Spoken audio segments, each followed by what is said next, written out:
Hello, my name is Rachel Turner, and for my experiment with conditioning, I chose to classically condition my betta fish.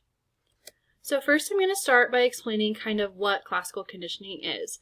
So this starts with this innate reflex, which is something that, everybody kind of has this reaction to.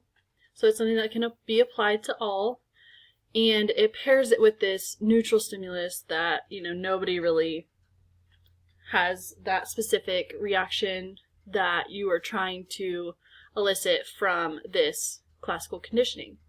And so that conditioned stimulus is then presented with the unconditioned stimulus until a new reflex to that unconditioned stimulus occurs. So for my experiment, for 2 weeks, I did this and I conditioned the betta by tapping on the upper edge of its bowl. And so I did this in a manner that would be a light tapping so as not to scare it or anything, so that I wouldn't have to worry about, having other factors play into what was going on.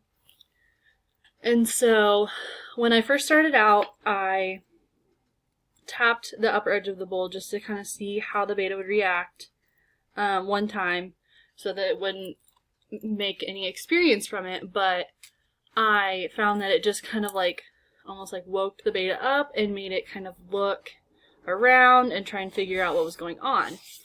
And so what I did is the unconditioned stimulus would have been the food, and the unconditioned response was the fish swimming to the top of the bowl at the appearance of that food.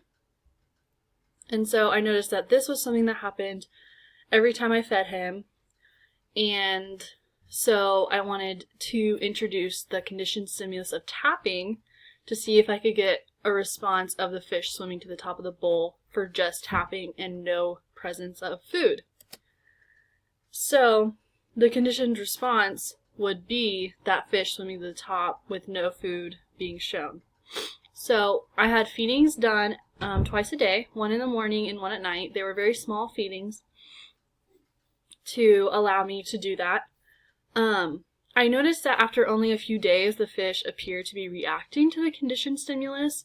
However, I did choose to still continue to do it for that 2 weeks just to really ensure that it was learning and that it was going to have a firm reaction to that conditioning. So one of the things that I really looked at and paid attention to was what we learned about timing. And I learned that this was a very important aspect of classical conditioning.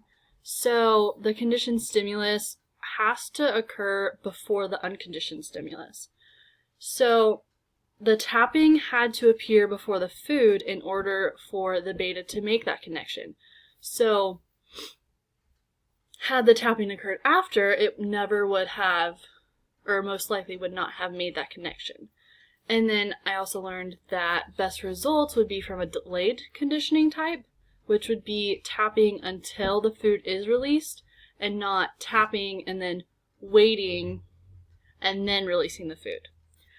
And so these were two things that I made sure to include in my experiment. So I made sure that the tapping occurred before the food, and I also made sure that the tapping occurred up until the release of the food. So there was no delay between tapping and releasing of food. The result that I found was that the betta did in fact show signs of being classically conditioned.